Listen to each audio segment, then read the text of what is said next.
நம்முடைய பிதாவாகிய யாவை தேவனாலும் அவருடைய குமாரனும் நமது ஆண்டவருமாகிய யாஷுவா மேசியானாலும் கிருபையும் சமாதானமும் சத்தியத்தோடு கூட அன்பும் நம் அனைவரோடு உண்டாவதாக. ஆமென். யோவான் எழுதின சுவிசேஷத்துக்கு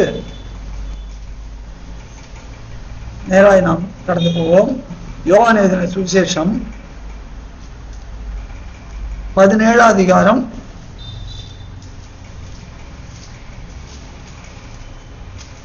முதல் 8 வசனங்களை முதல்ல பார்ப்போம். அதுக்கு பிறகு பார்ப்போம். 10 வசனம், 8 கூட 10 வசனம். யோவான் எழுதின சுவிசேஷம் 1-10 வரைக்கும் பாருங்க. பக்கம் 153. யாஷ்வா மேசியா இவைகளை சொன்ன பின்பு தம்முடைய கண்களை வானத்துக்கு ஏறெடுத்து, பிதாவே, வேலை வந்தது. நீர் உம்முடைய குமாரனுக்கு தந்தருளின யாவருக்கும் அவர் நித்திய ஜீவனை கொடுக்கும் பொருட்டு மாம்சமான யாவர் மேலும் நீர் அவருக்கு அதிகாரம் கொடுத்தபடியே உம்முடைய குமாரன் உம்மை மகிமைப்படுத்தும்படிக்கு நீர் உம்முடைய குமாரனை மகிமைப்படுத்தும். ஒன்றான மெய் தேவனாகிய உம்மையும் நீர் அனுப்பினவராகிய யாஷ்வா மேசியாவையும் அறிவதே நித்திய ஜீவன். பூமியிலே நான் உம்மை மகிமைப்படுத்தினேன். நான் செய்யும்படி நீர் எனக்கு நியமித்த கிரியையை செய்து முடித்தேன். பிதாவே, உலகம் உண்டாகிறதற்கு முன்னே உம்மிடத்தில் எனக்கு உண்டாயிருந்த மகிமையினாலே இப்பொழுது நீர் என்னை உம்மிடத்திலே மகிமைப்படுத்தும். நீர் உலகத்தில் தெரிந்தெடுத்து எனக்கு தந்த மனுஷருக்கு உம்முடைய நாமத்தை வெளிப்படுத்தினேன். அவர்கள் உம்முடையவர்களாய் இருந்தார்கள். அவர்களை எனக்கு தந்தீர். அவர்கள் உம்முடைய வசனத்தை கை கொண்டிருக்கிறார்கள். நீர் எனக்கு தந்தவைகள் எல்லாம் உம்மாலே உண்டாயினவென்று இப்பொழுது அறிந்திருக்கிறார்கள். நீர் எனக்கு கொடுத்த வார்த்தைகளை நான் அவர்களுக்கு கொடுத்தேன். அவர்கள் அவைகளை ஏற்றுக்கொண்டு நான் உம்மிடத்திலிருந்து புறப்பட்டு வந்தேன் என்று நிச்சயமாய் அறிந்து நீர் என்னை அனுப்பினீர் என்று விசுவாசித்திருக்கிறார்கள். நான் அவர்களுக்காக வேண்டிக் கொள்ளுகிறேன், உலகத்துக்காக வேண்டிக் கொள்ளாமல் நீர் எனக்கு தந்தவர்களுக்காக வேண்டிக் கொள்ளுகிறேன். அவர்கள் உம்முடையவர்களாய் இருக்கிறார்களே. என்னுடையவைகள் யாவும் உம்முடையவைகள், உம்முடையவைகள் என்னுடையவைகள். அவர்களில் நான் மகிமைப்பட்டிருக்கிறேன். ஆமென். Thank you, sister. God bless you.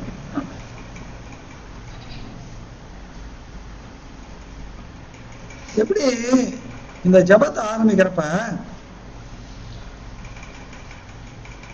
எப்படி ஆரம்பிக்கிறாரு? யோவான் இதை ரெக்கார்ட் பண்றாரு. இவைகளை சொன்ன பின்பு நம்முடைய கண்களை வானத்துக்கு ஏறெடுத்துன்னு சொல்லி பண்ண ஜபத்தை அப்போஸ்தலன் யோவான் இங்கே ரெக்கார்ட் பண்ணியிருக்கிறார். இவைகளை சொன்ன பின்பு அப்படின்னு பாக்குறப்ப எவைகளை சொன்ன பின்பு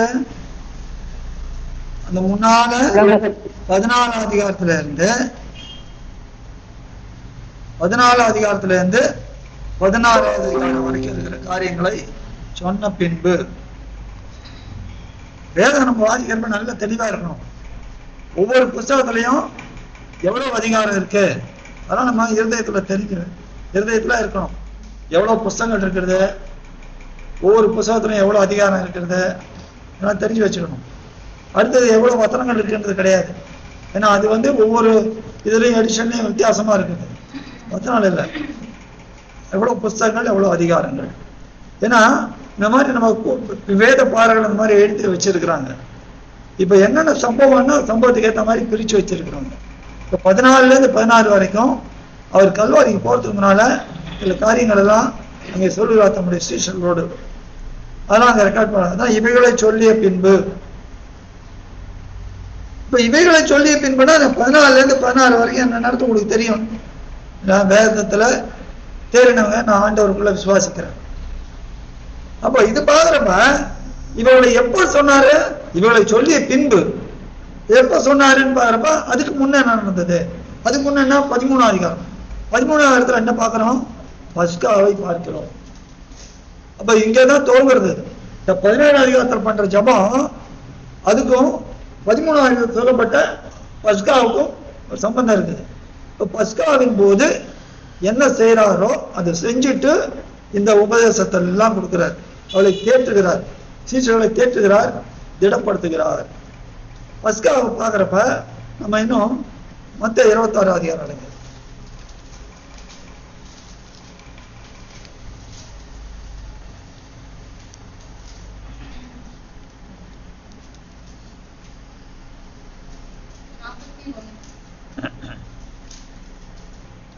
மத்த 26 அதிகாரம் 19, 20 ரெண்டு பாருங்க.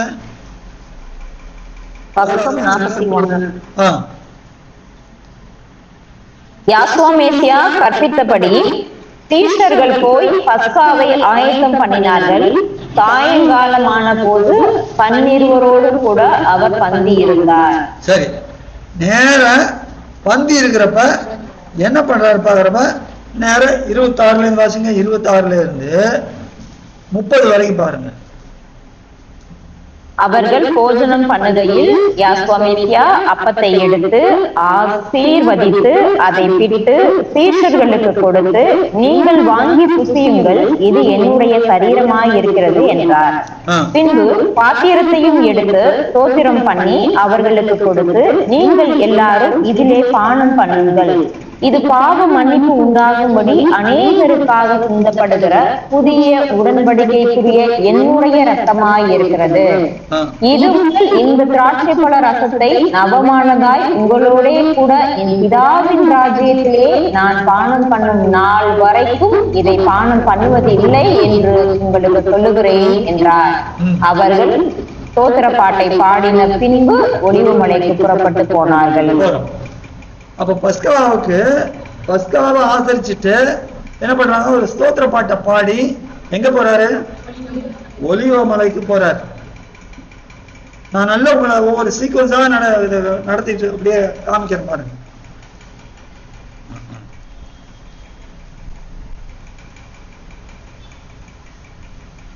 நேரம் அதுல 36 வாங்க. அப்பொழுது யாசுவா மேசியா அவர்களோட கெத்சமனே எனப்பட்ட இடத்திற்கு வந்து சீஷர்களை நோக்கி, நான் அங்கே போய் ஜெபம் பண்ணும் அளவு நீங்கள் இங்கே உட்கார்ந்திருங்கள் என்று சொல்லி. இப்ப 29வது வசனத்துல என்ன பண்றாரு, அந்த பஸ்காவை பத்தி முடிக்கிறாரு. இந்த 19 வாசிச்சோம் இல்லையா, இந்த டைத்துல தான் யோவான் 13 பிக்ஸ் பண்ணிக்கணும். யோவான் 13 கால் கழுவுற காரியம்லாம் வருது. அதுதான் இங்க செய்திருக்கிறார். நல்ல புரியுதா இருக்கும், புரியுதா? யோவான் 13 கால்களை கழுவுறதை பத்தி சொல்றாரு.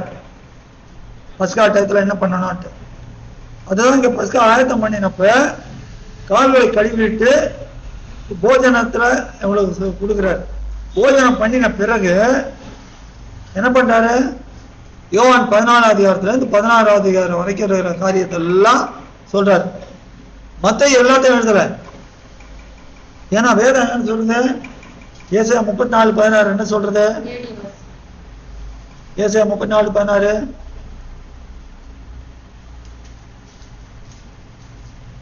16 யாவே தேவனுடைய புஸ்தகத்தில் தேடி வாசியுங்கள், இவைகளில் ஒன்றும் குறையாது, இவைகளில் ஒன்றும் ஜோடி இல்லாதிராது. அவருடைய வாய் இதை சொல்லிட்டு அவருடைய ஆவி அவைகளை கேட்கும். அப்ப ஜோடி இருக்கிற மாதிரி இங்கேயும் அங்கேயும் வச்சிருக்காரு, இங்க கொஞ்சம் கொஞ்சம் எழுதி வச்சிருக்கிறார். இப்ப நம்ம மத்த எல்லாத்தையும் எழுதி வைக்கல, மார்க் எல்லாத்தையும் எழுதி வைக்கல, லூக்கா ஒவ்வொருத்தரும் ஒரு காரியங்களை பண்றாங்க. காமன் இருக்குது, ஆனால் இங்க சில காரியங்கள் அங்கே சில காரியங்கள். அப்ப நம்ம இதெல்லாம் சேர்த்து படிக்கிறப்ப நமக்கு பரிசா என்ற ஒத்தாசையோடு காரியங்களை புரிந்து கொள்ள முடியும். இப்போ இந்த இடைப்பட்டதான் இந்த கால்களை கழுவுறது. அதுக்கு பிறகு அவர் 14 இருந்து 16 வரைக்கும் சீஷர்களை திடப்படுத்தி சொன்ன வார்த்தைகள் சொல்லிட்டு ஸ்தோத்திர பாட்டை பாடின பின்பு எங்க போனாங்களா, ஒலிவ மலைக்கு போனாங்க. அங்கே கெத்சமனே என்னும் ஒரு தோட்டம் இருந்தது. இப்ப இஸ்ரேல்ல நீங்க பாத்தீங்கன்னா ஒலிவ மலை எங்க இருக்குதுன்னு பாக்குறப்ப தேவாலயத்துக்கு கிழக்கு பக்கமா இருக்கிறது. கிழக்கு பக்கம் ஒலிவமலை, மேற்கு பக்கம் தேவாலயம்.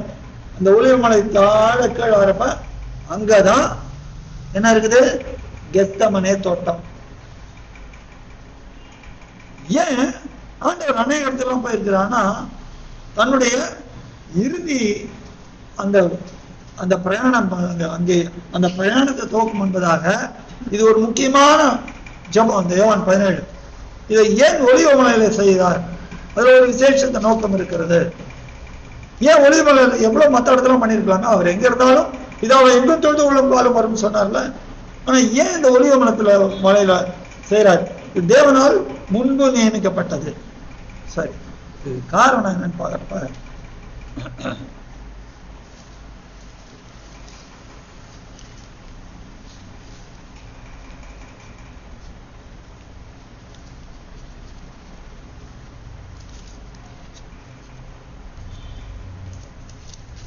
ஆதியாகமம் 8ஆம் அதிகாரம்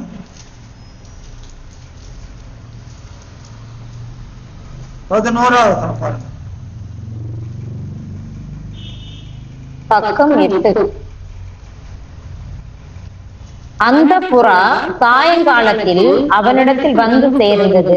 இதோ அது கொத்தி கொண்டு வந்த ஒரு ஒலிவ மரத்தின் இலை அதன் வாயில் இருந்தது. அதனாலே நோவா பூமியின் மேல் ஜலம் குறைந்து போயிற்று என்று அறிந்தான். இந்த வெள்ளம் ஜலப்பிரளயம் வந்து எல்லாத்தையும் அழித்து போட்ட பிறகு முதல்ல வந்தது என்னது? ஒலிவ மரம். ஒலிவ மரம் தான் ஃபர்ஸ்ட் லைஃப். அதான் பேழைக்குள்ள நோவாவும் அவங்க எல்லாம் இருக்கிறாங்க. இந்த பேழைக்கு வெளியே காணப்பட்ட ஒரே ஒரு ஃபர்ஸ்ட் இது ஒலிவ மரம். அது எதை காண்பிக்கிறது என்றால், அங்கே தேவன் ஒரு ஜீவனை உண்டாக்க போகிறார். அதுக்குதான் அந்த அடையாளமா அங்க ஒலிவ மரத்தை காண்பிக்கிறார். பேழைக்குள்ள இருக்கிறவங்க எல்லாம் இறங்கி வந்து பூமியை அவங்க பூமியை நிரப்பணும் அப்படின்றதுக்கு ஒரு நம்பிக்கையின் அடையாளமாக ஒலிவ மரத்தை காண்பிக்கிறார். அப்போ ஒரு புதிய வாழ்க்கையை இவங்க துவங்க போறாங்க. ஜலப்பிரளயத்துக்கு தப்பி அல்லது அழிவுக்கு தப்பி அல்லது தேவனுடைய கோபத்துக்கு தப்பி ஒரு புதிய வாழ்க்கையை துவங்குவதற்கு அவர்களுக்கு ஒரு நம்பிக்கை ஊட்டும்படியாக ஒரு ஒலிவ மரத்தை, ஒரு ஒலிவ கிளையை தேவன் அங்கே காண்பிக்கிறார் நமக்கு. இப்ப இந்த கெத்செமனே எனப்பட்ட தோட்டம் அது எங்க இருக்குன்னா, நான் என்ன ஒலிவ மலை. அப்ப இந்த ஒலிவ மலை நிறைய ஒலிவ மரங்கள்லாம் இருக்குது. அந்த தோட்டத்துல நிறைய ஒலிவ மரங்கள்லாம் இருக்கு. ஒலிவ மரத்துக்கு என்ன ஒரு தன்மை உண்டுன்னா, அதுல இருந்து ஆலிவ் ஆயில் எடுக்கிறாங்க. அதுக்கு என்ன தன்மை இருக்குன்னா, அந்த ஆயில தொடங்கி அந்த ஆயில பண்ணா உடல்ல செத்து போன செல்ஸ்லாம் கூட உயிர்ப்பிக்கப்படும். அவ்வளவு வல்லமை உண்டு, அது அவ்வளவு வல்லமை உண்டு. அப்ப இந்த ஒலிவ மரம் இருக்கிற ஒலிவ மரத்தின் சஞ்சாரத்திலே அங்கே இருக்கிற கெத்செமனே தோட்டத்துல இவர் ஜெபம் பண்றார். ஒரு மகாபெரிய ஜெபம். அப்ப ஒலிவம் என்றால் அது எதை காண்பிக்கிறது என்றால் புத்துயிரை காண்பிக்கிறது. புது மலர்ச்சி, மறுமலர்ச்சி அதான் காண்பிக்கிறது. இப்ப இந்த தோட்டத்துல இவர் பண்ற ஜெபத்தினால மனு குலத்துக்கு என்ன வர போறது?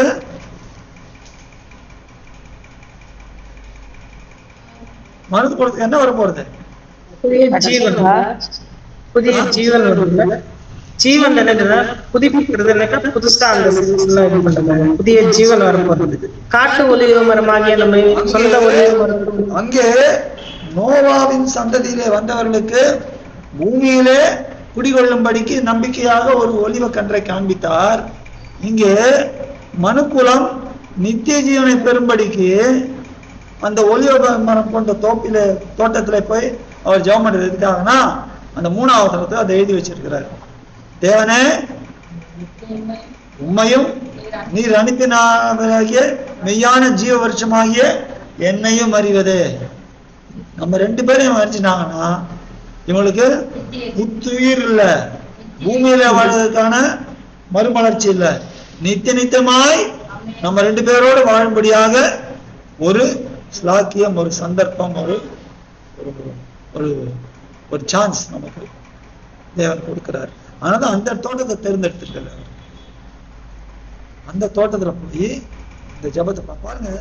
தேவன் செய்யற காரியங்கள்லாம் எவ்வளவு அழகா இருக்கு பாருங்க. அவர் எல்லாம் திட்டம் பண்ணி கரெக்டா செய்யறாரு. அவர் ஒருபோதும் அவர் செய்கிற தேவன் அல்ல. அவர் செய்யற காரியம். இப்போ இந்த ஜபத்து உள்ள நம்ம போவோம். நான் பின்னணியை உங்களுக்கு சொன்னா, இந்த ஜபத்துக்கு போறதுக்கு முன்னால இவங்க எப்படி இருந்தாங்க சீஷர்கள்லாம்? 13 அதிகாரத்துல அல்லது மத்த 26 அதிகாரத்துல என்ன சொல்றாரு?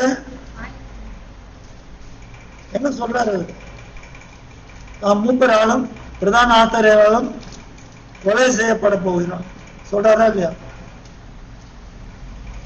சொல்றாரு. அதே மாதிரி வந்து மத்த 26 பிடிச்சுன்னு போயிடுறாங்க. மத்த 26 அவர் வந்து பிடிச்சுன்னு போறத பாக்குறோம். அப்போ இவ்வளவு ஒரு நாள் ஆண்டவரே ஏறத்தாழ 3.5 வருஷம் 3 ஊழியம் பண்ணோமே, இப்ப பிடிச்சுன்னு போயிட்டாங்களே. சீஷர்களுக்கு எப்படி இவர் மறிக்க போறாருன்னு உடனே அவங்களால அதை ஏற்றுக்கொள்ள முடியல. முதலே தொடர், ஆண்டவரே நீர் மறிக்க கூடாது. யார் சொல்றாரு? என்ன சொல்றாரு அவர் பார்த்து? நீ தேவனை கேட்டவளை சிந்திக்காமல் மனுஷன் எங்க இருக்கிறான்? தேவன் எங்க இருக்கிறாரு? வானத்துல. அப்போ வானத்துல பரலோகத்துல இருக்கிறாரு. அப்ப நீ எது கேட்டபடி சிந்திக்கணும்? நீ பூமி கருதல் சிந்திப்பாயினால் பூமியோட போயிடுவாய். ஆனால் மேலானவை நாடுகளுக்கு கொலை செய்ய 3ஆம் அதிகாரத்தில் வாசிக்கிறேன். கொலை செய்ய 3ஆம் அதிகாரம் எடுங்க. கொலை செய்ய 3ஆம் அதிகாரம் முதல் 3 வசனங்களை பாருங்க.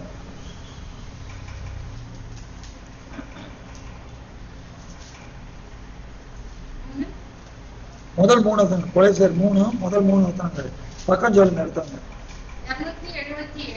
277ஆம் பக்கம்.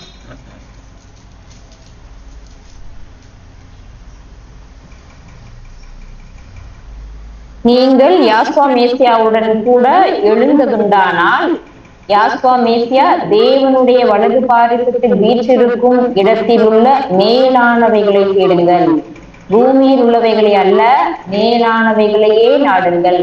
ஏனென்றால் நீங்கள் மரித்தீர்கள், உங்கள் ஜீவன் மேசியாவுடனே தேவனுக்குள் மறைந்திருக்கிறது. நம்முடைய ஜீவனாகிய மேசியா வெளிப்படும் போது நீங்களும் அவரோடே கூட மகிமையிலே வெளிப்படுவீர்கள். நம்முடைய ஜீவனாகிய மேசியா வெளிப்படும் போது என்ன ஆகுது? நீங்களும் வெளிப்படுவீர்கள். நம்முடைய ஜீவனாகிய மேசியா வெளிப்படும் போது என்ன ஆகுது? நீங்களும் அவரோடு கூட மறுரூபமாகிறது. முதல்ல என்னாச்சு? 2 தீமோத்தேயு 1:10 என்ன சொல்லுது? 2 தீமோத்தேயு 1:10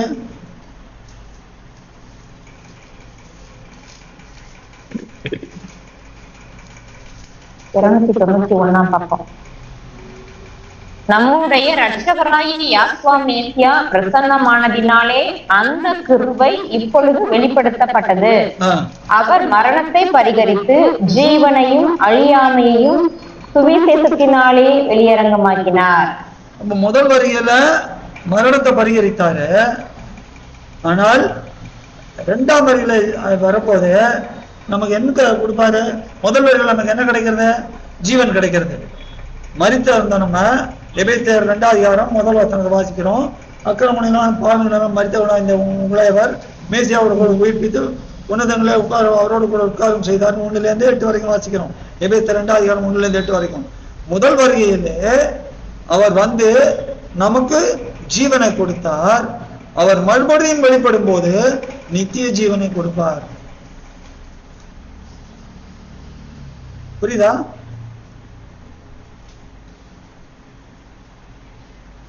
கொஞ்சம் ரிப்பீட் பண்ணுங்க பிரதர். முதல் வருகையில அவர் எதுக்கு வந்தாரு? அவர் ஜீவனை கொடுத்து நமக்கு ஜீவனை கொடுக்கிறார். ஆமா. ஆனால் இரண்டாம் வருகையில நமக்கு என்ன கொடுக்க போறாரு? நித்திய ஜீவன். பிதாவோட கொண்டு போய் சேர்த்துறாரு. ஜீவன் நித்திய ஜீவன் டிஃபரன்ஸ் எப்படி பிரதர் அது? ஆமா, ஜீவன்றது பூமியில இருக்கிறது, நித்திய ஜீவன்றது நித்திய நித்தியமா பரலோகத்துல தேவனோடு கூட இருக்கிறது. ஓகே, நித்திய ஜீவன் சொல்றதோட அழியாமையும் சொல்லலாம்ல பிரதர்? அழியாமை சொல்லலாம், அதனால நித்திய ஜீவன்றது பெட்டர். அதான் நித்திய ஜீவன் அழியாமைக்கு, அதான் ஜீவனையும் கொடுத்து அழியாமையும் சுவிசேஷத்தினால் வெளியரங்கமாக்கினார். முதல் வருகையில ஜீவனை கொடுத்தாரு நமக்கு. அவர் தன்னுடைய ஜீவனை கொடுத்து, நாம் மரித்து இருந்தோம், நமக்கு என்ன கொடுத்துட்டாரு? ஜீவனை கொடுத்தாரு.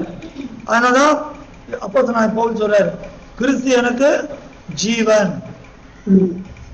பிலிப்பியர் 1:21 வாசிக்க, கிறிஸ்து எனக்கு ஜீவன், சாவு எனக்கு ஆதாயம். அப்ப முதல் வருகையில நாம ஏற்றுக்கொள்ளும் போது நமக்கு என்ன கிடைக்கிறது? நாம் மரித்து இருந்தோம், நமக்கு ஜீவன் கிடைக்கிறது.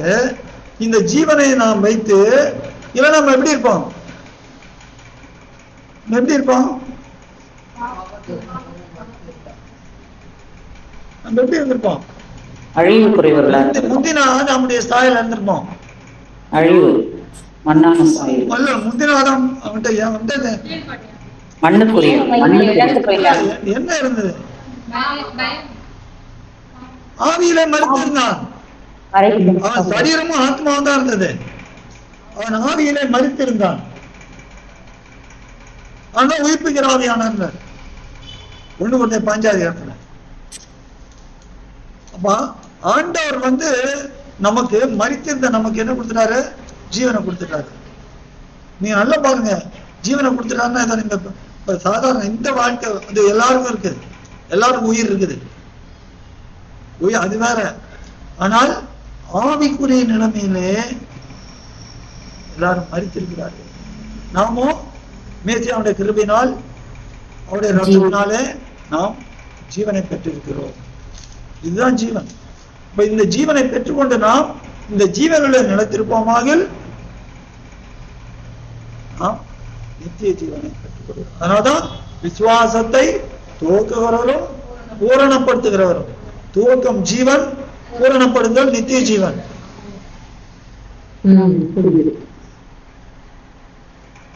யோவான் 8:12 என்ன சொல்றது?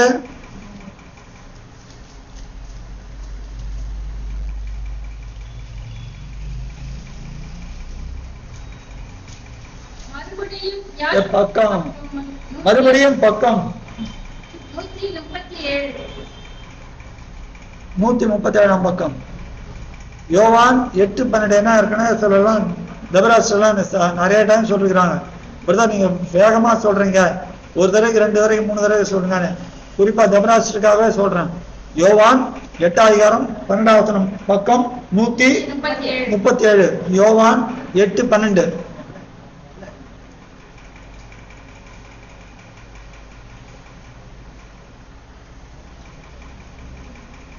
மறுபடியும் யாஸ்வாமேசியா ஜனங்களை நோக்கி, நான் உலகத்திற்கு ஒளியாய் இருக்கிறேன், என்னை பின்பற்றுகிறவன் இருளிலே நடவாமல் ஜீவ ஒளியை அடைந்திருப்பான் என்றார். ஜீவ ஒளி, நான் உலகத்துக்கு ஒளியா இருக்கிறேன். நல்லது, இந்த உலகம் அப்படின்னு இருள செத்து கிடக்குது, இந்த உலகத்துக்கு நான் ஒளியா இருக்கிறேன், அல்லது ஜீவனா இருக்கிறேன். என்னை பின்பற்றுகிறவன் இருளிலே பாவத்திலே மரித்தவனாய் இல்லாமல் அவன் உயிர்ப்பிக்கப்பட்டவனாய் ஜீவனை பெற்றுக்கொண்டு நடந்து அவன் ஜீவ ஒளியை கண்டடைவான். நான் ஒளி, அவர் ஜீவ ஒளி. நான் ஜீவன், அவர் நித்திய ஜீவன்.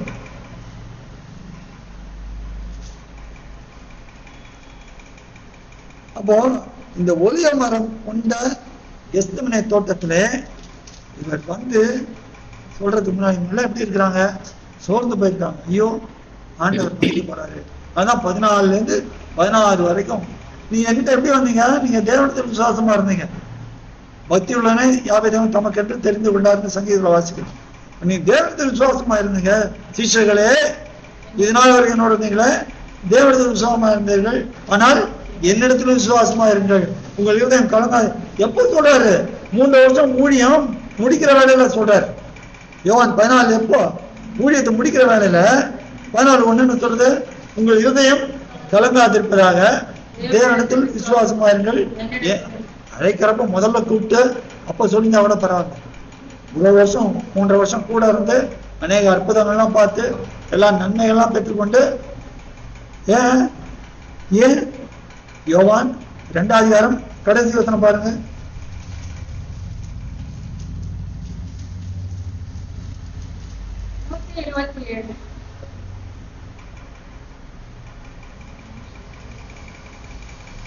மனுஷர் உள்ளத்தில் இருப்பதை அவர் அறிந்திருந்தபடியால் மனுஷரை குறித்து ஒருவரும் அவருக்கு சாட்சி கொடுக்க வேண்டியதாயிருக்கவில்லை. அவருக்கு எல்லாம் தெரியும். அதனால இவ்வளோ 3.5 வருஷம் கூட இருந்து எல்லாத்தையும் பார்த்த கூட உள்ள எப்படி இருக்கு அவங்களுக்கு இன்னும் ஒன்றும் ஒரு பயமா இருக்கு. என்னடா அது, ஒரு நம்பி வந்தோம், வலையெல்லாம் விட்டு மீன் பிடிக்கிற வலையெல்லாம் விட்டு இவரோட வந்தோம், 3.5 வருஷம் இவரோட எல்லாம் போனோம், அற்புதம்லாம் செஞ்சாரு, 5 அப்ப 2 மீனை வச்சு போச்சு எல்லாம் பண்ணாரு. திடீர்னு ஒரு போறேன்றாரு, ஒரு வேலைக்கு சேர்றோம், சேர்ந்து ஒரு 2 வருஷம் வேலை பண்ணிட்டு திடீர் கம்பெனி மூடுறதுன்னா எப்படி இருக்கும்? ஐயோ இந்த கம்பெனியை நம்பி நான் எதிர்காலம் நல்லா இருக்குன்னு வந்தேனே, இந்த கம்பெனியை மூடுறதுனால இவரோட ஊழியம் பண்ணணும் இந்த மாதிரி சொல்றாரு. அப்போ அவன் இருதயம் எப்படி இருக்கும்? ஒரே சோர்ந்து ஒரே ஒரு நித்தி ஒரு திடமே இல்லாம இருக்கும். அந்த டைப் தான் சொல்றாரு. உங்கள் இருதயம் கலங்காதிருப்பதாக, தேவனிடத்தில் விசுவாசமாயிருங்கள், என்னிடத்திலும் விசுவாசமாயிருங்கள். 14:1 இதை ஆரம்பிச்சவரு இந்த உபதேசத்தை, ஆறுதலை, தேற்றுதலை, திடப்படுத்துதலை எப்படி சொல்லி முடிக்கிறாரு? யோவான் 16ஆம் அதிகாரம்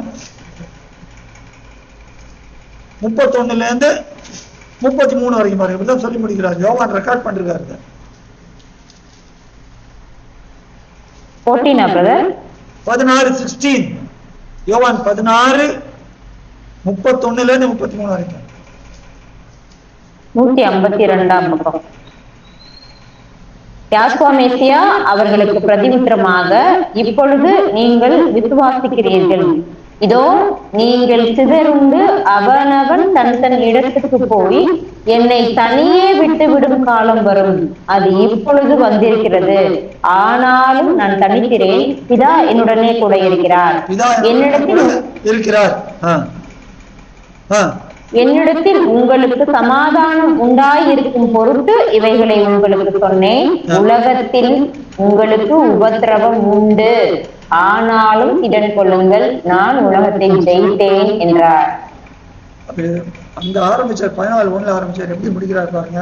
தைரியமா இருங்க, சமாதானம், ஒண்ணும் கவலைப்படாதீங்க. உயிர்த்த என்ன சொல்றாரு? உங்களுக்கு சமாதானம். பூட்டப்பட்ட அறையில பிரவேசித்த யாஸ்வா மேசியா உங்களுக்கு சமாதானம். நீ கூட பாத்தீங்கன்னா யூதர்கள் ஒருத்தர் பாத்தீங்கன்னா ஷாலோம் அப்படிம்பாங்க, ஷாலோம். இஸ்லாமியர் அதை சலாம் அலைக்கும்பாங்க. அப்படின்னா சமாதானம். அவன் சமாதானத்தை விரும்புறவங்களாம் அது வேற, சமாதானத்தை அவங்க விரும்பல. ஏன்? எப்படி தெரியும்? ஆண்டவர் யாரெல்லாம் ஏத்துக்கலையோ அவங்களாம் சமாதானத்தை விரும்பல. ஏன்னா அவர் தான் சமாதான காரணம். இவரே தேவ சமாதானமே இவர்தான். இப்ப தேவ சமாதானத்தை நீ ஆண்டவர் ஏற்றுக்கொள்ள, தேவ சமாதானத்தை நீ ஏற்றுக்கொள்ளல. இதெல்லாம் சொல்லி முடிச்சுட்டு திடப்படுத்திட்டு இப்போ ரிப்போர்ட்டை கொடுக்குறாரு. இதாட்டு அருமையான ஒரு பிரேயர். வானத்துக்கு ஏறிட்டு தானே சொன்னாரு. இது வரைக்கும் நம்ம பார்த்ததெல்லாம் பேக்ரவுண்ட். உங்களுக்கு இப்பதான் செய்திக்கு ஆரம்பத்துக்கு வரும். பேக்ரவுண்ட் சரி. வேலை வந்தது, வேலை வந்ததுன்னு ஜெபத்துல சொல்றாரு. ஆனா யோவான் 13:1 என்ன சொல்லுது பாருங்க.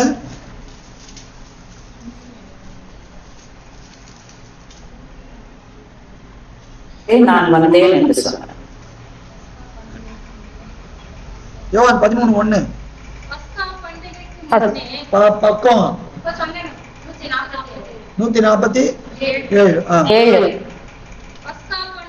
முன்னே யாஸ்வா மேசியா இவ்வுலகத்தை விட்டு பிதாவினிடத்திற்கு போகும்படியாக தம்முடைய வேலை வந்ததென்று அறிந்து நாம் இவ்வுலகத்தில் இருக்கிற தம்முடையவர்களிடத்தில் அன்பு வைத்தபடியே முடிவு பரியந்தம் அவர்களிடத்தில் அன்பு வைத்தார். பாருங்க, அங்க வேலை வந்ததுன்னு அறிந்தார். எதுக்கு? உலகத்தை விட்டு பிதா எடுத்து போகும்படியான வேலை.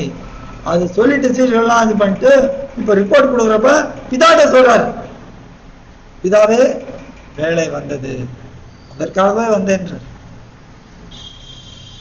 வேலை வந்தது, நீர் உம்முடைய குமாரனுக்கு தந்தருளின யாவருக்கும் அவர் நித்திய ஜீவனை கொடுக்கும் பொருட்டு. அப்ப நித்திய ஜீவனை நம்ம கொடுக்கறதுக்கு யார்கிட்ட அந்த அதிகாரம் இருக்குது?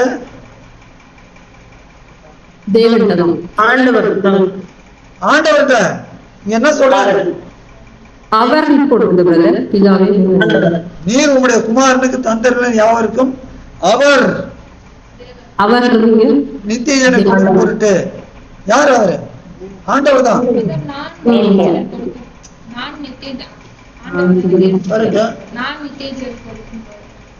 கரெக்ட். ஆனா அந்த இடத்துல அவருன்னு சொல்றாரு. அப்ப நீர்னு சொன்னமே, நீர் நிச்சயம் கொடுக்கும் பொருட்டு எப்படி சொல்றாருன்னா, நீர் உங்களுடைய குமாரனுக்கு தந்தரலன்னு இப்படி சொல்லிக்கலாமே. நீர் எனக்கு தந்தரலின யாவருக்கும் சொல்லிக்கலாமே. நீர் நீர் நீர் நீர் உம்முடைய குமாரன், அந்த உம்முடைய குமாரன் அவர் தான் இது நிச்சயவனை கொடுக்கறதுக்கு அதிகாரம் பெற்றவர். புரியுதா? புரியுதா? புரிஞ்சவங்க அல்லேலூயா சொல்லுங்க. ஆண்டவருக்கு தாங்க அதிகாரம். பிதா அதை கொடுத்துட்டாருங்க. நம்ம நித்திய கொடுக்கணும். என்ன பண்ணணும்? ஆண்டவர் பாதத்துல சாஷ்டாங்கமா விழுந்து அவரை நமஸ்கரிக்கணும். இல்லைன்னா பிதாட்ட ஒண்ணு நடக்காது நமக்கு.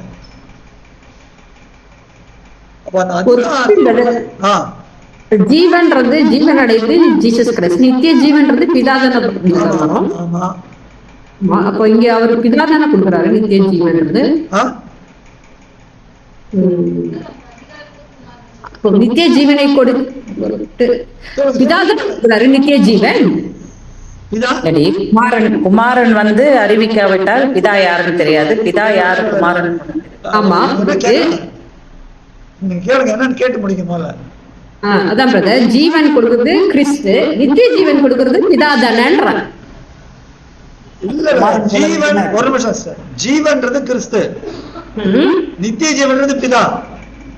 ஆமா, ரெண்டுத்தையும் கொடுக்கறது தேவன் தான். ஆமா, அது இல்லைங்களா? உங்க கேள்வி என்ன? அதுதான் கேட்டது. ஏன்னா இப்ப அவர் நித்திய ஜீவனை கொடுக்கும் பொருட்டு மாம்சமான யாவர் மேலும். இந்த அவரை வந்து ஆண்டி தேவன் சொல்றாங்க. இல்ல, அந்த சென்டென்ஸ் நீங்க திரும்ப திரும்ப ரீட் பண்ணுங்க. அவர் கரெக்டா சொல்றாரு பாருங்க. வேலை வந்தது உங்களுடைய குமாரனுக்கு. அந்த இடத்துல வந்து நானே அவர் சொல்லல. நீர் எனக்கு தந்தரன்னா யாவருக்கும் நான் நித்திய ஜீவனை கொடுக்கும் பொருட்டு இருந்தா கரெக்ட். என்ன சொல்றாரு? அப்படியே தன்னை இல்லாம உங்களுடைய குமாரன் அவருக்கு நீர் அவருக்கு கொடுத்து. மத்தேயு 11ஆம் அதிகாரம் 27ஆம் வசனம் பாருங்க.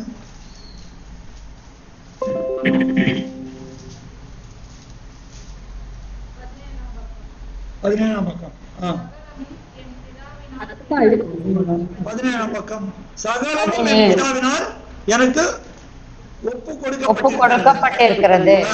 பிதா ஒருவர் தவிர வேறு ஒருவனும் குமாரனை அறியான். குமாரன் எவனுக்கு அவரை வெளிப்படுத்த சித்தமாயிருக்கிறாரோ அவனும் தவிர வேறொருவனும் பிதாவை அறியான். அப்போ பிதா யார்? நித்திய ஜீவன். அப்போ குமாரன் எவருக்கு அந்த நித்திய ஜீவன் வெளிப்படுத்த சித்தமாயிருக்கிறாரோ அவரும் தவிர வேறு ஒருவரும் அந்த நித்திய ஜீவனை பெற்றுக்கொள்ள மாட்டான். புரியுதா? புரியுதா? புரியுது பிரதர். பட் ஆனா பிதா இழுத்து கொள்ளாவிட்டால் நம்ம சொல்ல முடியாது. கிறிஸ்துவ நம்ம வர முடியாதுல்ல, அதுவும் இருக்குல்ல. பிதாதான் இழுக்கிறார் இல்லைங்களா? பிதா இழுக்கிறப்ப குமாரன் வர்றப்ப அப்போ குமாரன் பிதா இழுக்கிறாரு. ஆனா நம்ம பிதா பார்க்க முடியல. இழுக்கிறாரு. எங்க இழுக்கிறாரு? எங்க கொண்டாந்து இழுக்கிறாரு? குமாரன் கொண்டாந்து விடுறாரு. குமாரன் ஏன் கொண்டாந்து விடுறாருன்னா குமாரன் ஒருத்தர் தான் நித்திய தன்னை வெளிப்படுத்துவார். மற்றவன அவர் தூதர்கள் மேலும் அவர் நம்பிக்கை இருக்கிறது. யோபுல வாசகன் 4ஆம் அதிகாரம். வேற யாரும் காரியத்தை எடுத்துருவாங்க. இந்த ஒருத்தர் அனுப்பிச்சாதான் இவர் ஒருத்தர் தான் என்ன வெளிப்படுத்துவாரு. வேற யாரும் தன்னுடைய மகிமையை தேடினாங்க. இவருடையதான் பிதாவுடைய மகிமை. மற்ற மகிமை எல்லாம் இருக்கட்டும், தன்மையெல்லாம் இவர் தான் என்னுடைய சாயல், என்னை வெளிப்படுத்துகிற இவர் தான். என்னுடைய உத்தம குமாரன், என்னுடைய அன்பான குமாரன், என்னுடைய சாயல், எனக்கு எல்லாம் அவர் தான், எனக்கு சமமானவர், என்னுடைய ரூபமானவர், என்னுடைய தன்மையானவர், எல்லாம் ஒன்னே ஒண்ணு தவிர. அது என்னது? சாவாமை. சாவாமை. வேற யார்கிட்டையும் நான் அதை நம்பி கொடுக்கறதுக்காக ஆயத்தமா இருந்தேன். ஏசாயால வாசிக்கிறோம், தன் கையே தன் புயமே தனக்கு ரட்சிப்பாகினேன். ஏசாயா 57 வாசிக்கிறோம். அப்போ தேவன் குமாரன் இருக்கிறார் இல்லைங்களே, ஆனால் அந்த குமாரன் யாருக்கெல்லாம் அவர்களை இழுத்தவரை வெளிப்படுத்துகிறாரோ அவர்கள் அல்லாமல் கண்டிப்பா அந்த பிதாவை பெற்றுக்கொள்ள முடியாது, அல்லது நித்திய ஜீவனை பெற்றுக்கொள்ள முடியாது.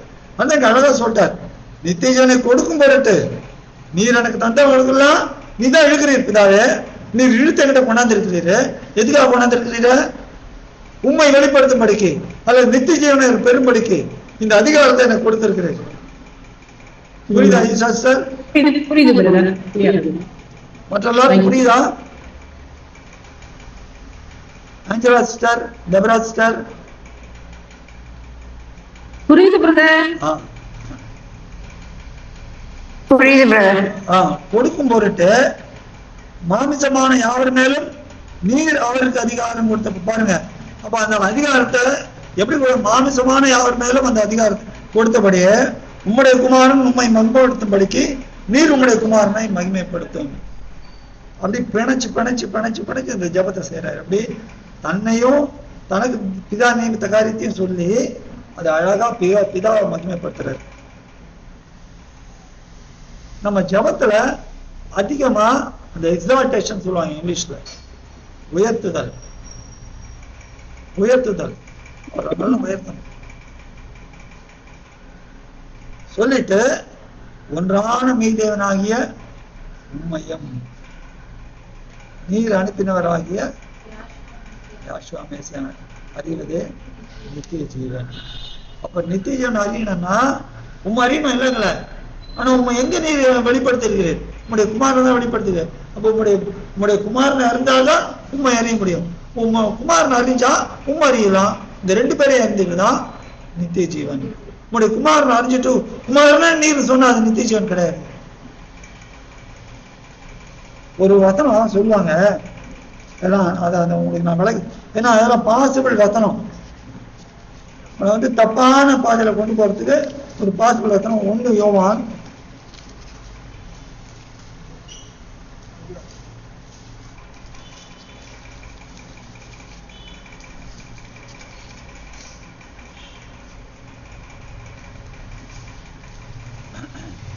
2வது அதிகாரம்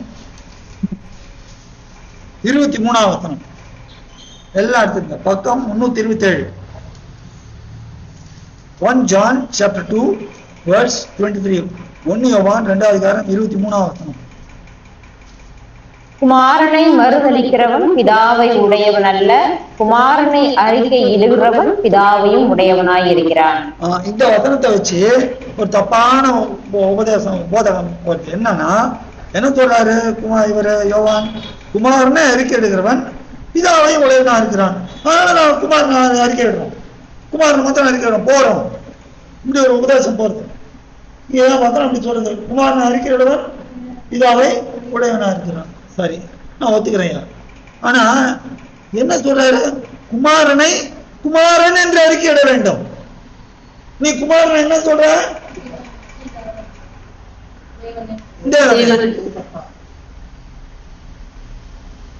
இதுக்கு ஒத்துக்க மாட்டாங்க, இதுக்கு யோசிக்க மாட்டாங்க. நீ குமாரனை குமாரனாய் அறிக்கையிடு. நீ குமாரனை தேவன் என்றோ அல்லது தேவகுமாரனை தேவன் என்றோ அல்லது பிதா என்றோ சொல்லக்கூடாது. இன்னைக்கு எல்லா இடத்துலயும் பீட பிடிச்சிட்டு தான் ஏசப்பா.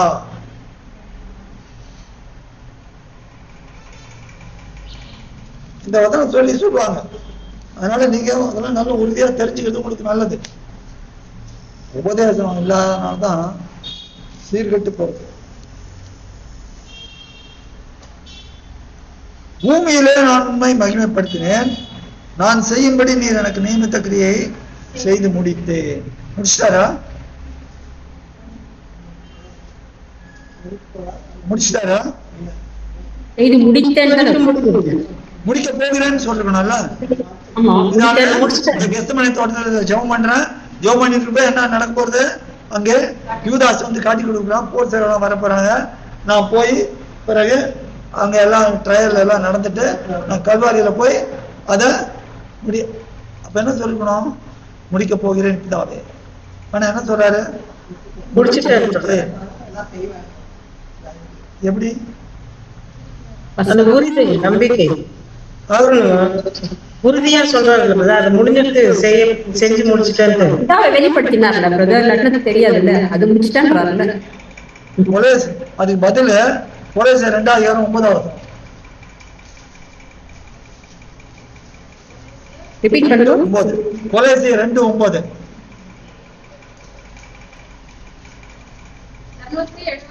பக்கம் 276. ஏனென்றால் தேவத்துவத்தின் பரிபூர்ணம் எல்லாம் சரீர பிரகாரமாக அவருக்குள் வாசமாயிருக்கிறது. அப்படின்னா என்ன அர்த்தம்? ஆம்னி பொட்டன்ஸ், சர்வ வல்லவர். முடியும், அவரால் முடியும்.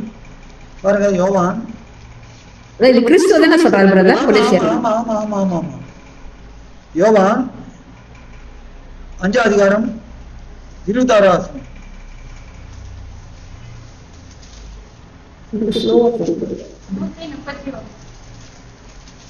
யோவான் 5:26 131. ஏனெனில் பிதாவானவர் தம்மில் தாமே ஜீவனுடையவராய் இருக்கிறது போல குமாரனும் தம்மில் தாமே ஜீவனுடையவராய் இருக்கும்படி அருள் செய்திருக்கிறார். பாருங்க எப்படி பாருங்க, குமாரனும் தம்மில் தாமே ஜீவன் உடையவராய் இருக்கு. பிதா ஜீவனுடைய தம்மில் தாமே ஜீவனுடைய இருக்கிறாரு. அதே போல குமாரனும் தம்மில் தாமே ஜீவனுடைய இருக்கிறார்.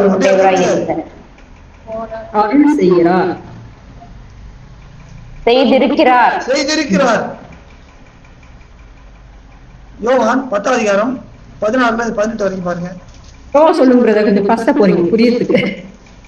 இல்ல இந்த முதல்ல இது 5:26 புரிஞ்சுதா? அதுதான் சொல்றேன், கொஞ்சம் எக்ஸ்பிளைன் போனதான். பிதாவானவர் தம்மில் தாமே ஜீவனுடையவராய் இருக்கிறார், அதுபோல குமாரனும் தம்மில் தாமே ஜீவனுடையவராய் இருக்கிறார் அப்படின்னு நான் போட்டிருக்குது. அருள் செய்கிறார், அருள் செய்திருக்கிறார், ஜீவனுடையவராய் இருக்கிறார். ஆனா எப்படி பிதாவானவர் அருள் செய்திருக்கிறார்? இது எதுக்கு ஒப்புப்பனையா இருக்குன்னா யோவான் 10:16-18 வரைக்கும் பாருங்க.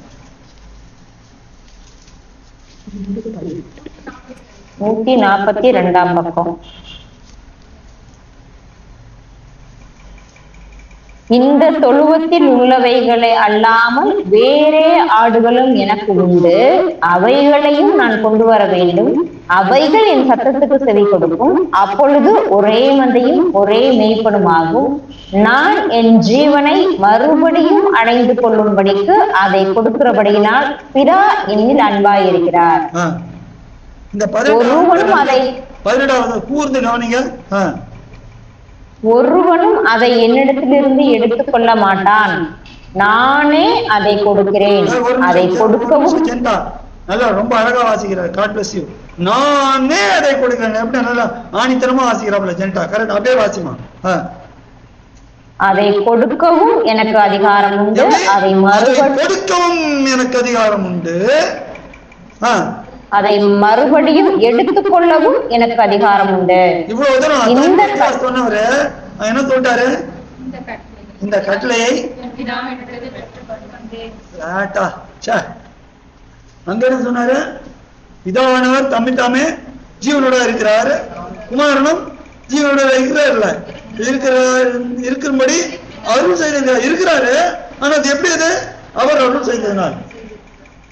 அதே போல இங்க இந்த ஜீவனை கொடுக்கவும் எனக்கு அதிகாரம் உண்டு, அதை மறுபடியும் எடுக்கவும் எனக்கு அதிகாரம் உண்டு. எல்லாம் சொல்லிட்டு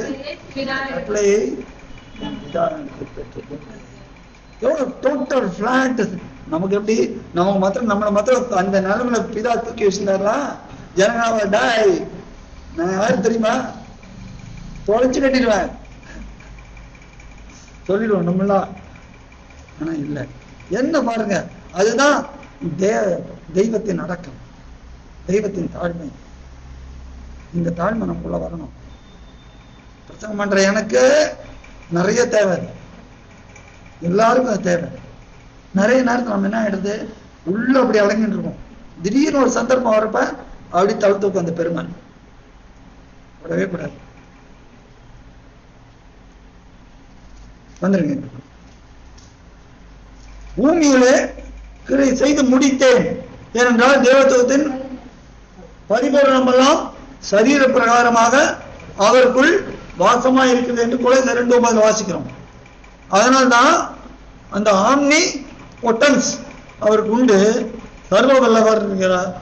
அந்த அவருக்கு அந்த தன்மை, அந்த வல்லமை அவருக்கு இருக்குது, பிதாவானவர் கொடுத்திருக்கிறார். அதனால் முடித்தேன். பிதாவானவர் தான் நான் முடிப்பேன் அப்படின்னு பிதாவான சொல்ல மாட்டார். ஏன்? அவர் சர்வத்தையும் செய்கிறவர், அவரால் எல்லாம் ஆகும். பிதாவால் என்னால முடியாதுன்னு சொல்ல முடியும் இல்ல, அவர் எல்லாம் பிதாவால செய்ய முடியாதுன்னு ஒன்னே ஒன்று தெரியுமா?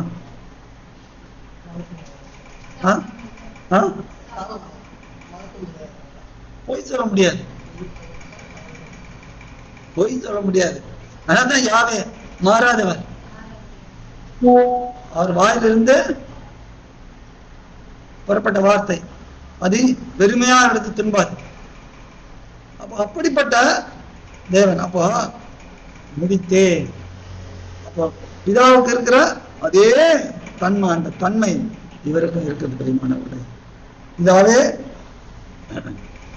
உலகம் உண்டாகிறதுக்கு முன்னே உம்மிடத்தில் எனக்கு உண்டாயிருந்த மகிமையினாலே இப்பொழுது நீர் என்னை உம்மிடத்துல மகிமைப்படுத்தணும். அப்போ உலகம் உண்டாக முன்பதாகவே என்ன மகிமை?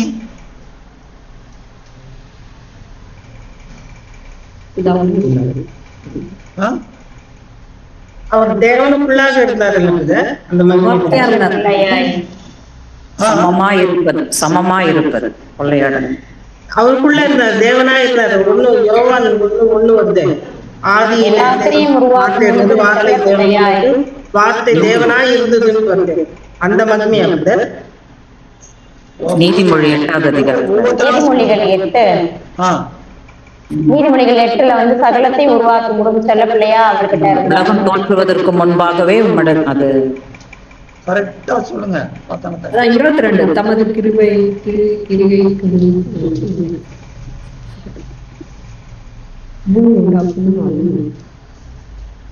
அபிஷேகம் பண்ணப்பட்டார் தேவனால். அவருடைய பூர்வோத்திரம் என்னங்க? அவர் பூவுலகத்தில் சந்தோஷப்பட்டு மனுமக்கள். அவருடைய பூர்வோத்திரம் யாவே தேவன் தமது கிரியைகளுக்கு முன் பூர்வ முதல் தேவனுடைய வார்த்தை. தேவனுடைய வார்த்தை தான் அவருடைய பூர்வோத்திரமே. வெளிப்படுத்தல் 19:13 ரத்தத்தில் துவைக்கப்பட்ட வஸ்திரத்தை தரித்தார், அவருடைய நாமம் தேவனுடைய வார்த்தை என்பதே. அவர் தேவனுடைய வார்த்தை. தேவனுடைய வார்த்தைன்றது தேவனே வெளிப்படுத்துறது. இப்ப நான் பேசுறேன்னா நான் இங்க இருக்கிறவங்க என்ன பாக்குறாங்க, நீங்க என்ன எப்படி பிம்பத்துல தான் பாக்குறீங்க. ஆனா நான் என்ன எப்படி உங்களுக்கு இதை வந்து ரெக்கார்ட் பண்ணி யூடியூப்ல போடுறப்ப என்னுடைய பிம்பத்தை பாக்குறாங்க. ஆனா என்னை எப்படி வெளிப்படுத்துகிறேன்? என் வார்த்தைகளை கொண்டு வெளிப்படுத்துகிறேன். அதே போல தேவன் மகிமையான தேவன், அவருடைய மகிமை எப்படி வெளிப்படுத்துகிறார்? வார்த்தை. அப்ப தேவன் எப்படி மகிமைப்படுகிறார்? அவருடைய குமாரனாகிய வார்த்தையினால் தான் மகிமைப்படு. ஒரு மனுஷனா வார்த்தையை அவன் சொல்ற வார்த்தையை வச்சே தெரிஞ்சுக்கலாம் பாங்க. அவர் பேசுற வார்த்தையே தெரிஞ்சுக்கலாம் பாங்க. அப்ப தேவனை தெரிந்து கொள்வது எப்படி? அவர் வார்த்தை அவரே நமக்கு வெளிப்படுத்துகிறது. ஆனாதான் எபிரேயர் 13:8 என்ன வாசிக்கிறோம்?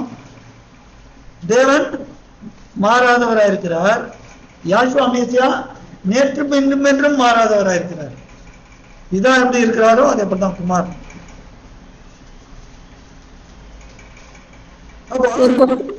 கேளுங்க. அதே 5ல் அவர் சொல்றாருல, இப்பொழுது நீர் என்னை உம்மிடத்தில் மகிமைப்படுத்துன்றாரு. அது என்ன மீனிங்?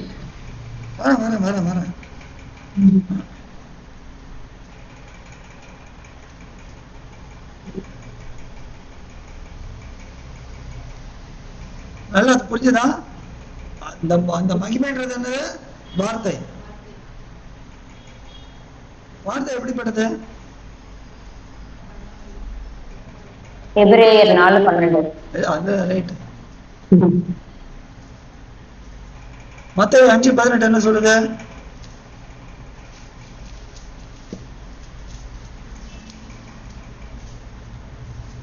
மார்க் 13:31 என்ன சொல்லுது?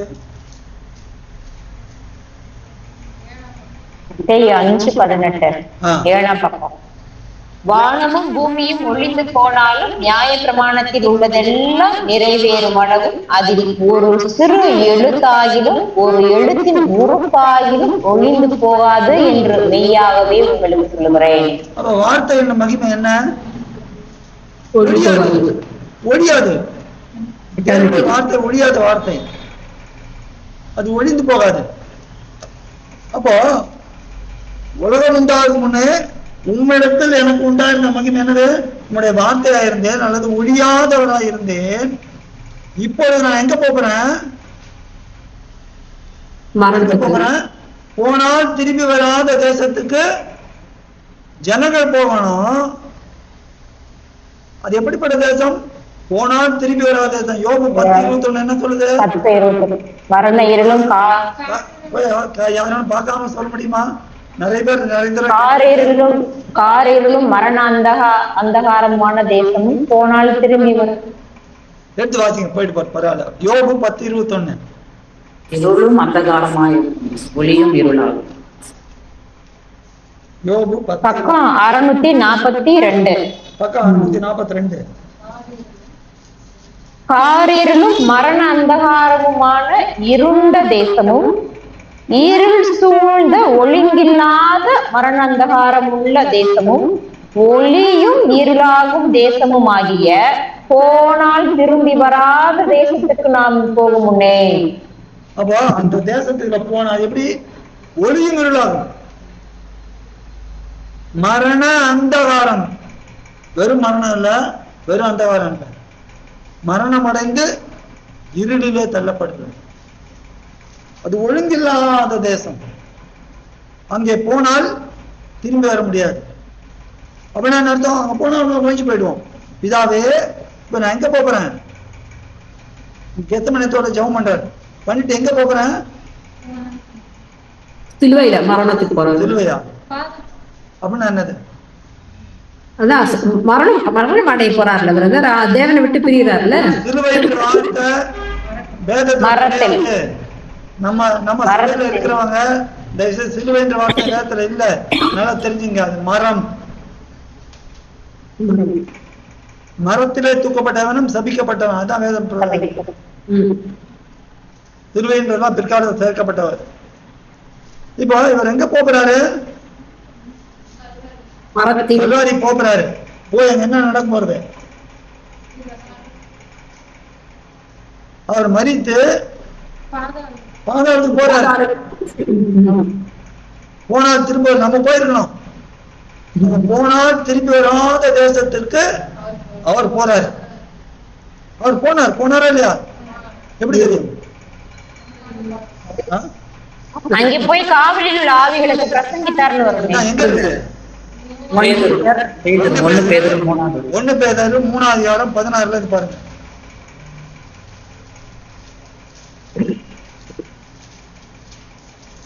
320ஆம் பக்கம்.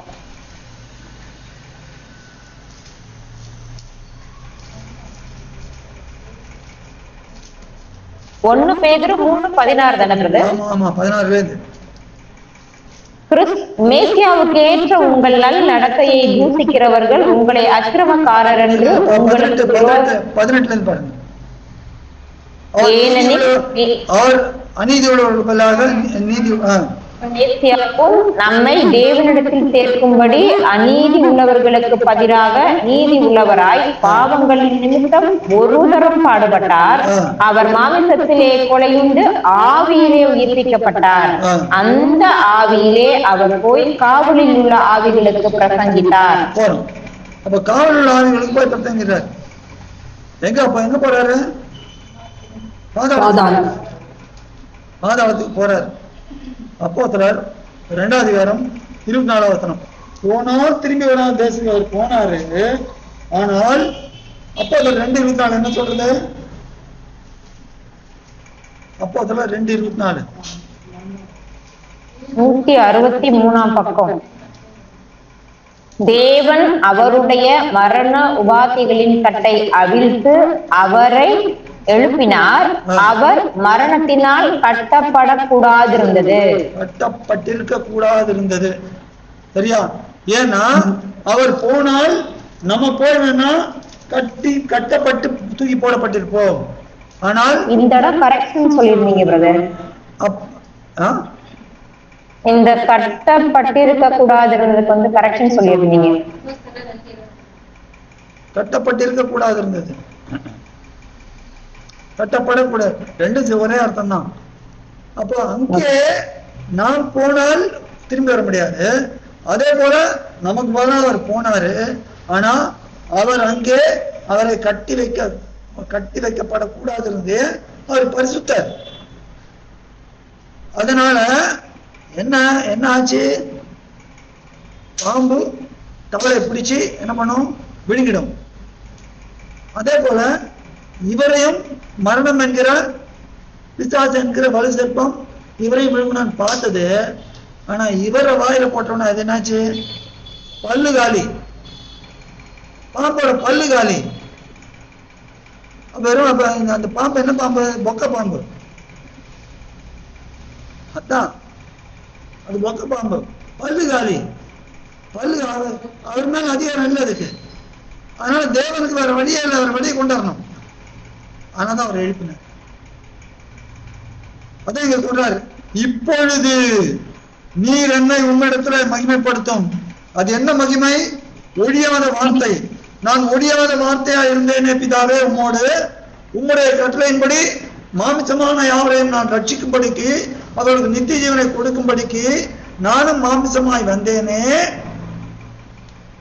வந்து மாம்சத்தில் இருக்கிறவர்கள் அவர்கள் அந்த ஒழியாமை அந்த அழிவுக்கு நேராய் போகிறார்களே, அந்த இடத்துல நான் போய் விழுந்து விடாதபடிக்கு அந்த ஒழியாமையினால என்னை மகிமைப்படுத்தும்.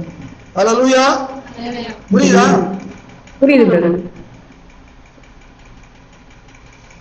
ஆஞ்சலா புரியுதா? Pradeep, you are on the track? Yes, uncle. Rejoicing? Yes, uncle. Of course. Not mere yes, of course. Hallelujah. Hallelujah. பாருங்க, தேவன் ஆண்டவருக்கு என்ன மகத்துவத்தை கொடுத்தாரு நம்ம அதெல்லாம் உணர்றதே கிடையாது. நீர் என் வலது பார்த்து உட்கார, வேற யாரு போய் உட்கார முடியும்? என்ன மகத்துவம் சொல்லிட்ட. அவ்வளோ ஒழியாத அந்த காரியம், அந்த அழியாமையை, அந்த ஒழியாமையை அவர் பெற்ற நாம் தேவனுடைய சுதந்திரம், மேசியாவின் உடன் சுதந்திரமா இருக்கிறோம். ரோமர் 8 வாசிக்கிறோம். அப்போ அவர் நமக்காக மரித்தார், எல்லாம் நமக்காக தான். அப்போ அவர் அந்த அழியாமையை பெற்றுக் கொண்டது எதுக்காக? நமக்கும் அந்த அழியாமையை கொடுக்கும்படிக்கு. என்ன அன்பு பாருங்க, ஆண்டவருடைய அன்பு. அது என்ன அன்பு? அது தேவனுடைய அன்பு. ரோமர் 8 வாசிக்கிறோம். தான் நம்முடைய ஆண்டவராக இயேசு கிறிஸ்துல இருக்கிற தேவனுடைய அன்பை விட்டு பிரிக்க மாட்டாதுன்னு நிச்சயித்திருக்கிறது. அப்ப இயேசு கிறிஸ்துல என்ன அன்பு இருக்கு? தேவனுடைய அன்பு, மனுஷன அன்பு கிடையாது. மனுஷனுடைய அன்பு என்ன? இன்னைக்கு ஒண்ணு கொடுப்பான், நாளைக்கு நம்ம சொல்லுபடி கேட்கலாம், அது கொடுத்துரு. இல்ல வேற விதமா திரும்ப இழுக்க பார்ப்பான். டைரக்டா கேட்கறதுனா கூட வேற விதமா போட பார்ப்போம். அதுதான் மனுஷனுடைய அன்பு. ஆனா தேவ அன்பு என்னது? தேவ அன்பு சகலத்தையும் தாங்கும், சகலத்தையும் சகிக்கும், சகலத்தையும் நம்பும். அதுதான் தேவனுடைய அன்பு. இப்படிப்பட்ட மகத்துவத்தை பெற்றவர் சொல்றாரு, நீர் உலகத்தில் தெரிந்தெடுத்து எனக்கு தந்த மனுஷருக்கு உம்முடைய நாமத்தை வெளிப்படுத்தினேன். அப்ப நான் அந்த மகிமையில இருந்த பிதாவே உம்முடைய வார்த்தை ஆர்த்தனே. ஆனாலும் நான் இப்ப வந்திருக்கப்ப எனக்கு என்ன பண்ணீர்? நீர் கொடுத்தீர், நானா இல்ல, நீர் எனக்கு கொடுத்தீர். அவர்களுக்கு நான் என்ன பண்ணேன்? உம்முடைய நாமத்தை வெளிப்படுத்தினேன். ஏன் உம்முடைய நாமத்தை வெளிப்படுத்தினேன்? ஆதியாகமம் 4வது அதிகாரம் கடைசி வசனம்.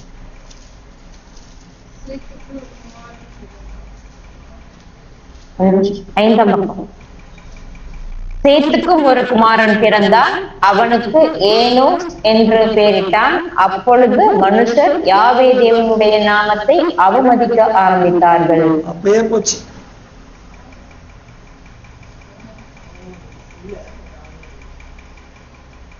அப்புறம் சொல்லி அவமதிக்க ஆரம்பித்தார்கள். மனுக்குலம் இந்த நாமத்தை அப்பயே அவமதிக்க ஆரம்பிச்சோம்.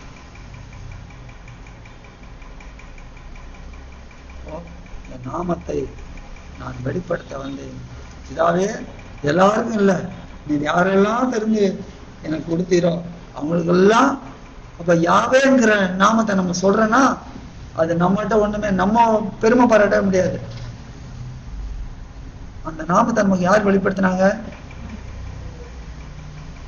அந்த நாமத்தை குமாரன் தான் வெளிப்படுத்தினார். எப்படி? முதுநாமம் யாவேண்டு திருநாமம் தானே. நம்ம எப்படி வார்த்தையை வாசிச்சோம். அங்க பழைய பாடல கர்த்தர்னு போட்டிருக்க. அது என்னது இது? இங்க இருக்குது. அப்போ இந்த நாமம் நமக்கு எப்படி வெளிப்பட? அப்போ அங்க கர்த்தர்னா இங்க எப்படி கர்த்தர் ஆண்டவரை நோக்கின்னு போட்டிருக்குது. அப்ப அது என்ன? அப்ப கர்த்தருக்கு உள்ள மூல பாஷையில ஒரிஜினல் என்ன போட்டிருக்கு? அப்ப இந்த நாமம் நமக்கு எப்படி வெளிப்பட்டது? தேவனுடைய வார்த்தையை தேடி தேடி வாசித்ததுனால்தான் அந்த நாமம் தேவன் நமக்கு வெளிப்படுத்தினார். அப்ப இந்த அதான் சொல்றாரு, நான் வார்த்தையா இருந்தேன். இப்ப நான் மாம்சமா வந்திருந்தாலும் நான் அதை மறக்கல. ஏன்? நான் என்னுடைய மூலோத்தரம் என்ன? பூர்வோத்தரம் வார்த்தை. அப்போ அந்த வார்த்தை எதை வெளிப்படுத்துமோ அதைத்தான் நான் மாம்சமா வந்திருந்தும் தொடர்ந்து வெளிப்படுத்துகிறேன், இன்னமும் வெளிப்படுத்துவேன். இன்றைக்கு இந்த நாமத்தை எப்படிலாம் மறக்கணும்? எரேமியா 23 அதிகாரம் 27 பாருங்க.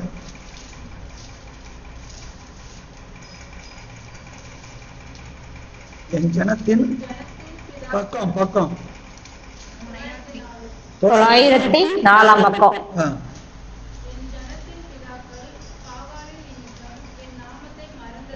என் ஜனத்தின் பிதாக்கள் பாகாலி நிமித்தம் என் நாமத்தை மறந்தது போல இவர்கள் தங்கள் அயலாருக்கு விபரிக்கிற. இந்த இவர்கள்ன்றது யாரு? பொய் தீர்க்கதரிசிகள். சொப்பனம் என்ற சொப்பனத்தை உள்பானவ, என் வார்த்தை உள்ளவனும் என் வார்த்தை உண்மையாக சொல்வானவன். அடுத்த சொல்றாரு. அப்ப இவர்கள் யாரு? வார்த்தை வார்த்தை பெற்றுக் கொள்ளாத தீர்க்கதரிசிகள்.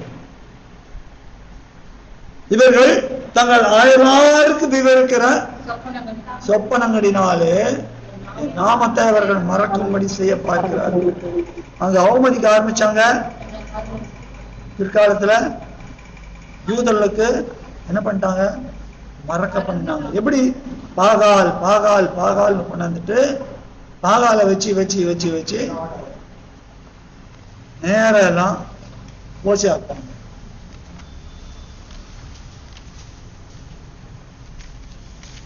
ஓசியா 2வது அதிகாரம் 16-17 பாருங்க. 1051 பக்கம்.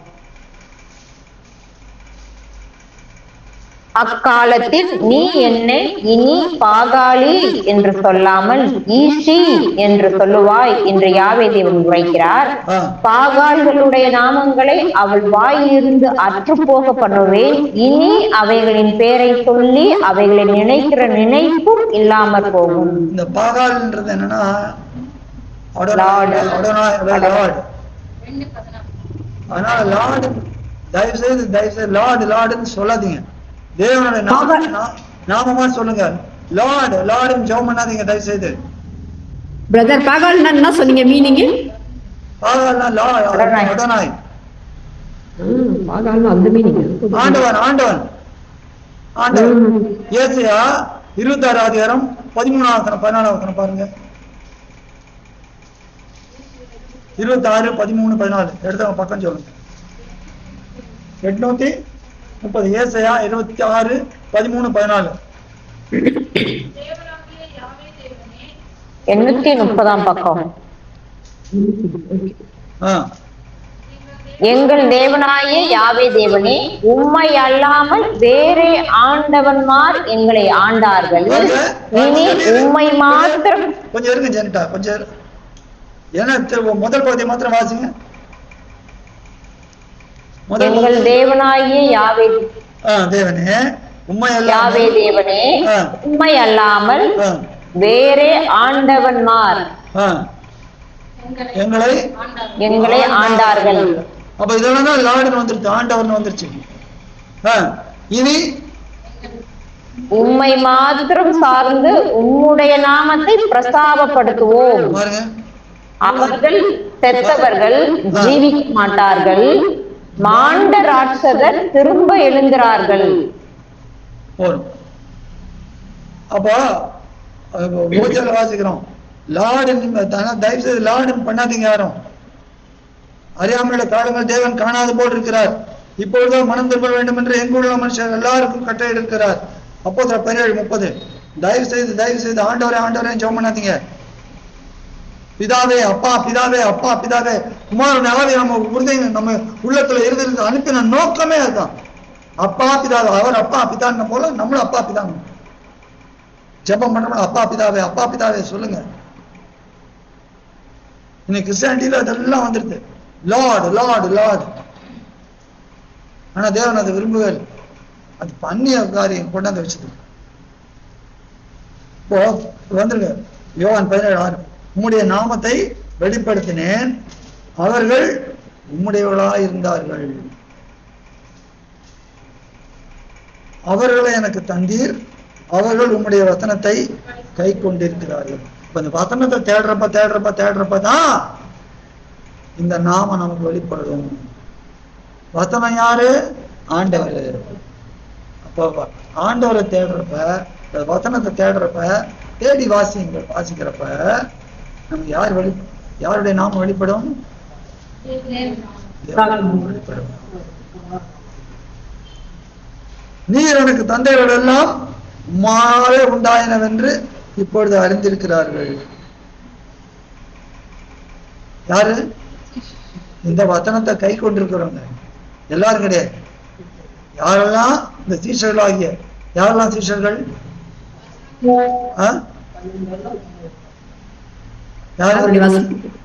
வார்த்தையை கேட்டு இதன்படி நடப்பவர்களே என் சீஷர்கள் சொல்வார்கள். யாரெல்லாம் அந்த சீஷர்கள்? பிதாவையும் குமாரனையும் அறிகிறோம். நம்ம எல்லாரும் சொல்லுங்க, விசுவாச அறிக்கையிடுவோம். நம்ம எல்லாரும் வசனத்தை கேட்கொள்கிற நம்ம என்ன வரும்? நம்ம எல்லாரும் இப்பொழுது அறிந்திருக்கிறார்கள். நீங்க அறிஞ்சிட்டீங்கல்ல, அப்போ ஆமென் சொல்லுங்க. ஆமென். நீ கொடுத்த வார்த்தைகளை நான் அவர்களுக்கு கொடுத்தேன், நான் சுயமா பேசல. இதாவே நீ 2 வார்த்தைகளை கொடுத்தீரோ அதை தான் நான் சுயமா பேசவே இல்லை, வேண்டாம். அப்போ ஆண்டவர் நம்ம கொடுத்து கொடுக்குற பாடம் என்ன? நீ சுயமா பேசாத. ஏன்னா நானே சுயமா பேசல. நானே சுயமா பேசாதப்ப என்னுடைய சாயலை நீ மாறணும்னா நீ என்ன பண்ணணும்? சுயமா பேசக்கூடாது, வாழை சுத்தி உட்காரு. சுயமா பேசக்கூடாது. தேவன் வார்த்தை அதை சொல்லிட்டு போயிட்டே இருக்கணும். ஆண்டவருக்கு தெரியும் பிற்காலத்தில் வரப்போகிற பிரசங்கிகள் எப்படி இருப்பாங்க? அதிக பிரசங்கிகள்.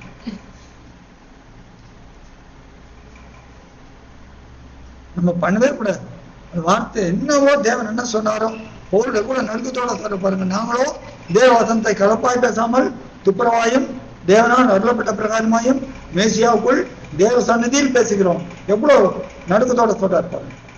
ஒருத்தர் வரும்போது நடுக்கத்தோடு வந்தேன்றார் பொருந்தி இருக்கிறது.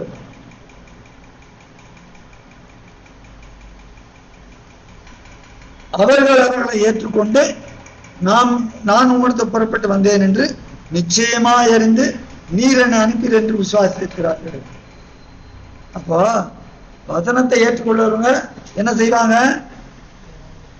குமாரன் பிதாவிடத்துல வந்தாரு அப்படின்னு விசுவாசிப்பாங்க. அதை நிச்சயமா அறிந்து அவர் இவரை அனுப்பினார் என்று விசுவாசிப்பார்கள். வசனத்தை கைக்கு வரவங்க என்ன அப்ப பிதாவே குமாரனா வந்தாரு சொல்றவங்கள யாரு? வசனத்தை கை கொள்ளாதவர். வேதம் சொல்லுது. வேதம் சொல்றதுன்னா நானும் நீங்களும் எல்லாரும் சொல்லணும். நான் அவர்களுக்காக வேண்டிக் கொள்ளுகிறேன், உலகத்தாருக்காக வேண்டிக் கொள்ளாமல். அப்ப நம்மலாம் யாரு? உலகத்தார் கிடையாது. நம்மளாம் உலகத்தார் கிடையாது.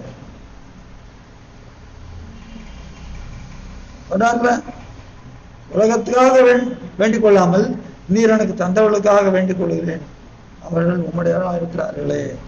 என்னுடைய வார்த்தைகள் என்னுடையவர்கள் யாவும் உம்முடையவர்கள், உம்முடையவர்கள் என்னுடையவர்கள், அவர்களில் நான் மகிமைப்பட்டிருக்கிறேன்.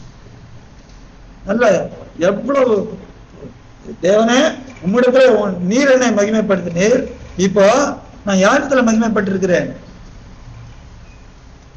யோவான் 5:41 பாருங்க.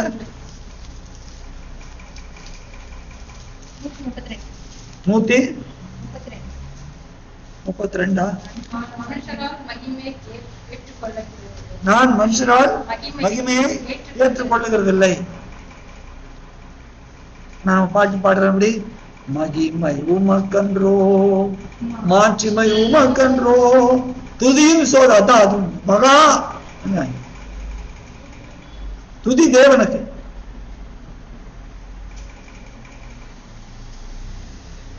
இங்க என்ன சொல்றாரு? அவர்களில் நான் மகிமைப்பட்டிருக்கிறேன். யாரு? வார்த்தை ஏற்றுக்கொண்டவர்களில் நான் மகிமைப்பட்டிருக்கேன். எப்படி? என் வசனத்தை அவர்கள் கை கொடுக்கிறார்கள். வெறும் அவங்க என்ன மகிமை உமக்கன்றோன்னு பாடுறதுனால இல்ல, என் வசனத்தை அவர்கள் கை கொண்டிருக்கிறார், நான் அவர்களில் மகிமைப்பட்டிருக்கிறேன். ஏனென்றால் அது என்னுடைய வசனம் அல்ல, உம்முடைய வசனம். 10 வசனத்தையும் நம்ம பார்த்தோம். தேவனுடைய பரிசுத்த ஒத்தாசையோடு இந்த வசனங்களை பார்த்தோம். தொடர்ந்து நாம் மற்ற காரியங்களை பார்ப்போம். ஆண்டவர் தாமே நம் ஒவ்வொருவரையும் ஆசீர்வதிப்பாராக. ஆமென்.